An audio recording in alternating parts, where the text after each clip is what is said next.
día, ¿cómo están ustedes? Venimos hoy día a exponerles la segunda parte de lo que estuvimos conversando en una introducción respecto de lo que era la ética dentro de la función pública. En la exposición anterior resaltamos básicamente el concepto de la ética, tratar de introducir en vuestras mentes a qué nos referimos cuando hablamos de ética.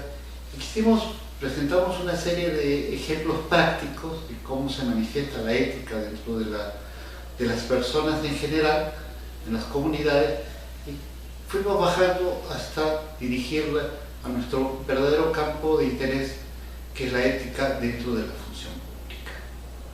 Hoy día nos toca exponer la norma que gobierna la ética dentro de la función pública.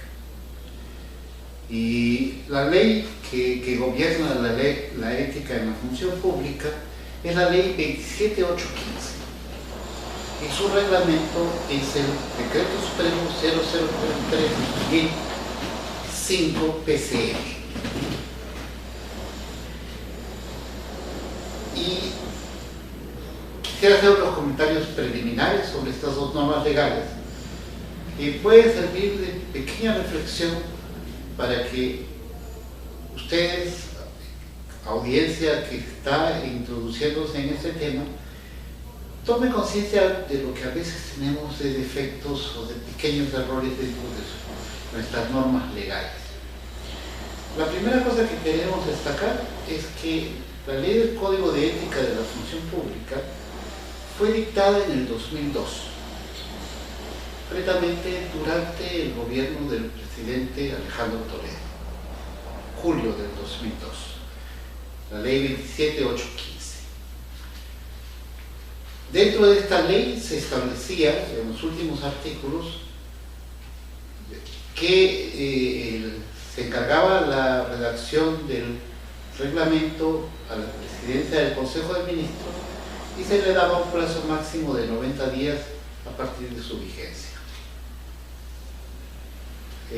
Esto significaba que antes del diciembre del 2002 debió estar reglamentada la ley del Código de Ética de la Función Pública. Sin embargo, el Decreto Supremo es de el año 2005, concretamente de abril del 2005. El Estado peruano se demora 300 días, perdón, no 300, 900 días donde pone 90 días para reglamentar una norma. Pero la norma es vigente, es válidamente emitida y es de aceptación general. Hay un segundo punto que en algún momento probablemente será materia de alguna revisión de orden jurídico, que también es interesante como anécdota, y es de que en el reglamento la PCM al cumplir el encargo de reglamentar la ley, se asignó a sí mismo, a la propia presidencia del Consejo de Ministros, la labor de intérprete de cualquier duda que hubiera sobre el significado de algo que estuviera sujeto a interpretación dentro de la norma del Código de Ética de la Función Pública. Esto es sui generis en la medida en que esta norma no es de aplicación solo al Poder Ejecutivo, y la PCM tiene gobierno sobre el Poder Ejecutivo, sino es para toda la administración pública, incluidas entidades autónomas y entidades que corresponden a otros poderes del Estado que no son el Ejecutivo. El Código de Ética es aplicable al Poder Legislativo y a los funcionarios del Poder Legislativo, es aplicable a los funcionarios del Poder Judicial, de la Contraloría, de la OMPE, etc. Órganos que son autónomos del Poder Ejecutivo. Pero así está la norma.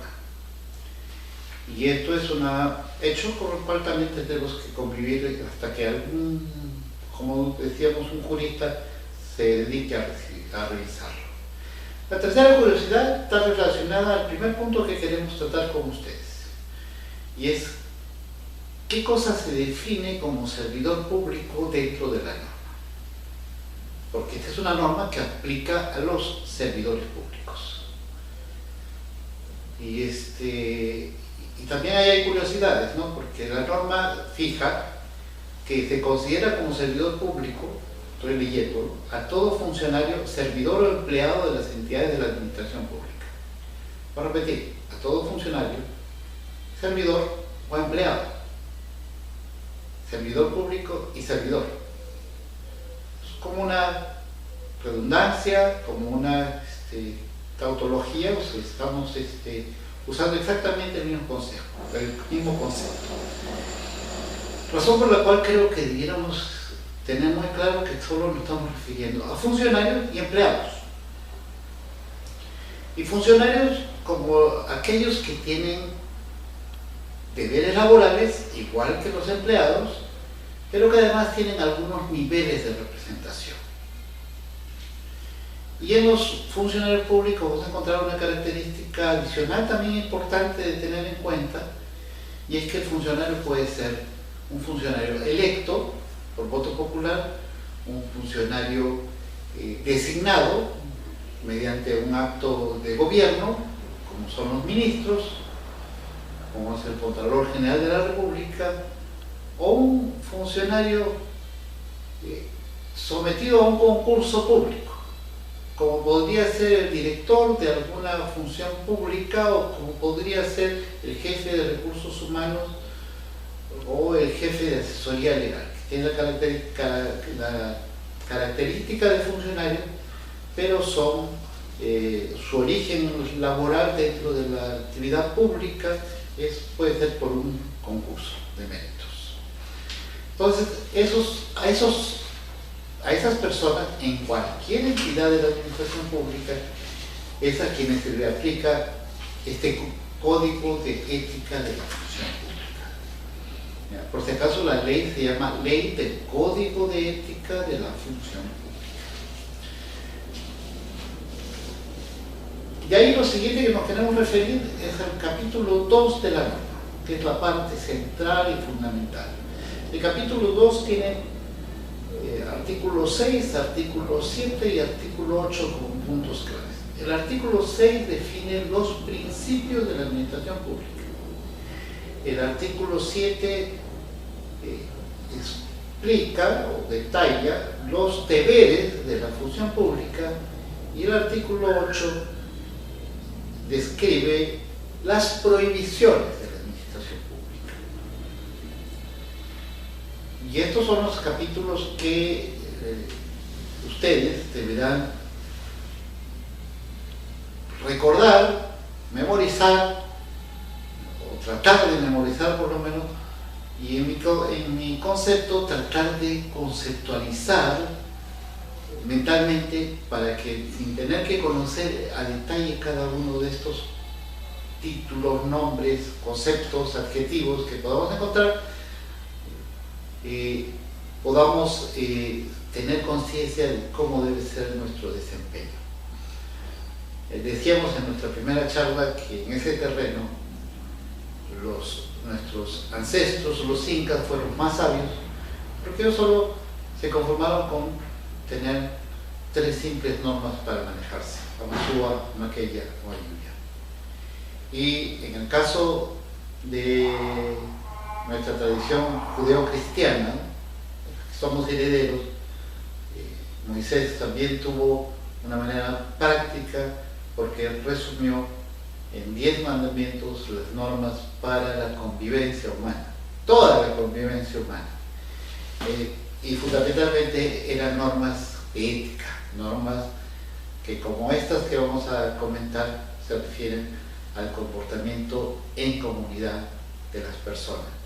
Y en una comunidad donde todos estamos unidos por la administración de bienes y por la administración de servicios, bienes y servicios de los cuales están destinados al público en general, a la población de un país en general, y por los cuales, de los cuales no somos propietarios, porque finalmente los propietarios son toda la población, todo el país, y no solo los propios de la organización. No debiéramos sentirnos nunca dueños de las organizaciones para las cuales trabajamos. Somos servidores de esas organizaciones. Tenemos un patrón, tenemos un jefe. No es visible, pero tenemos un jefe. Y el jefe, en este caso, coincide con nuestro cliente. Cada persona que llega a atenderse de la administración pública es cliente, pero también es nuestro jefe. Es tan propietario de los servicios como que brindamos como el resto de la población. Y vamos ahora sí al artículo 6 de la norma y de los principios. Y está muy ligado a lo que acabamos de estar diciendo.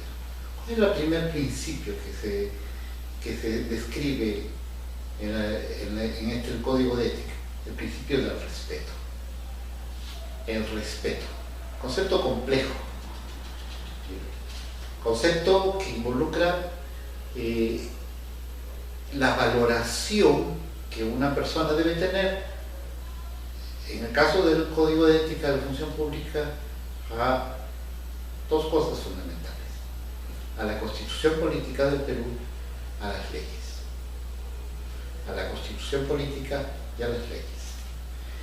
Y esto implica que el funcionario público debe ser consciente de las leyes con las que trabaja. Y acá yo quisiera ponerles un ejemplo difícil para la reflexión. Y difícil porque no todos somos a veces conscientes de cómo se administra la economía en la administración pública. Los contribuyentes, los trabajadores y del sector privado pagan, y las empresas también, un porcentaje todos los meses de su salario y de la planilla de las empresas para crear un fondo destinado a la ONP, Oficina de Normalización Previsional. Y este fondo, que se llama contribución, de acuerdo a la norma tributaria, ¿qué cosa es una contribución? Es un fondo que tiene un uso específico. ¿Cuál es el uso específico de un fondo previsional? Es pago de pensiones de jubilación, para que nuestros viejitos reciban sus sueldos.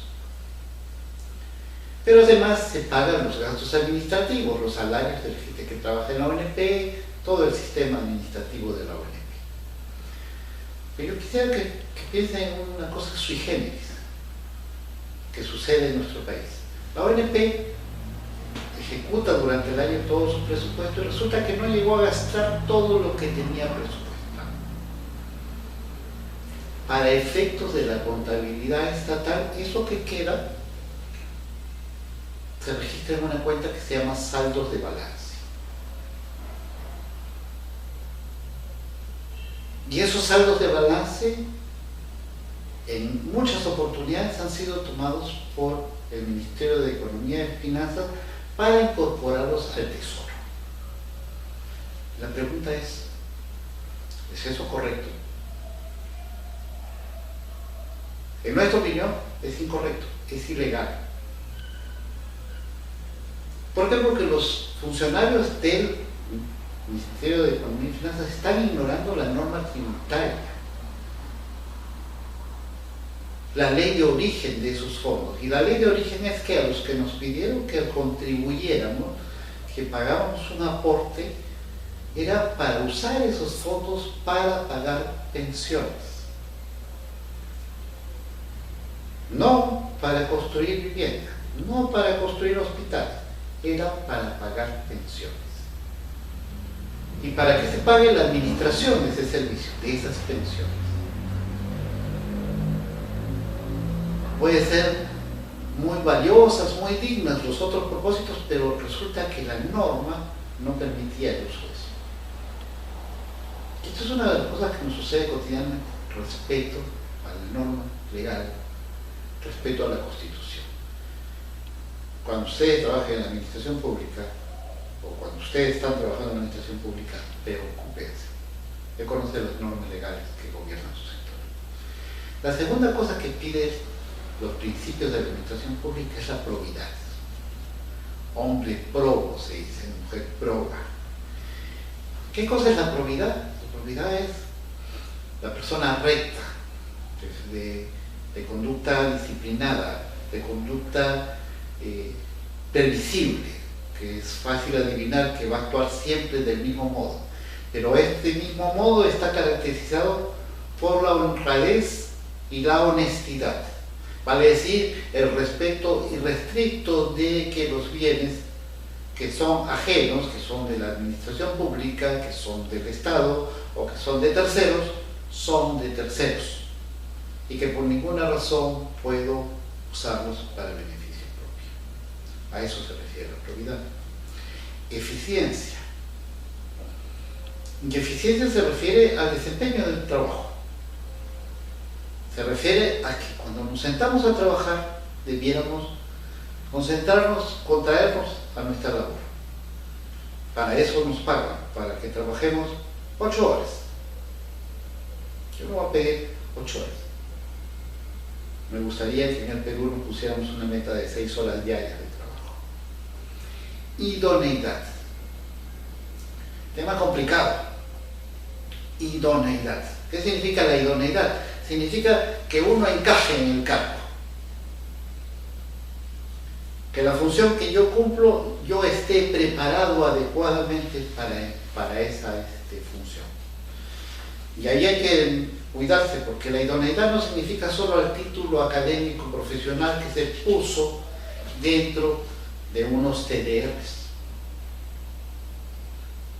La idoneidad se refiere a que yo, inmediatamente que me incorpore a un puesto, debo conocer el puesto y la institución.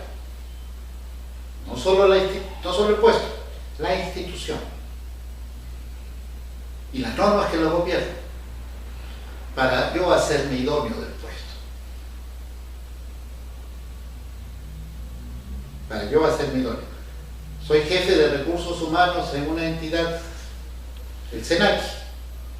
Yo, además de ser jefe de recursos humanos, debo conocer la naturaleza del SENACI.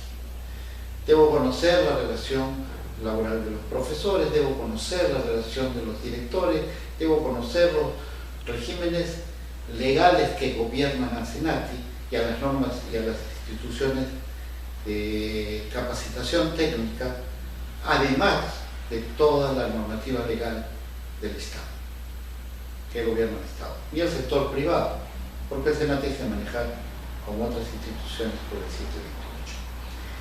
Veracidad.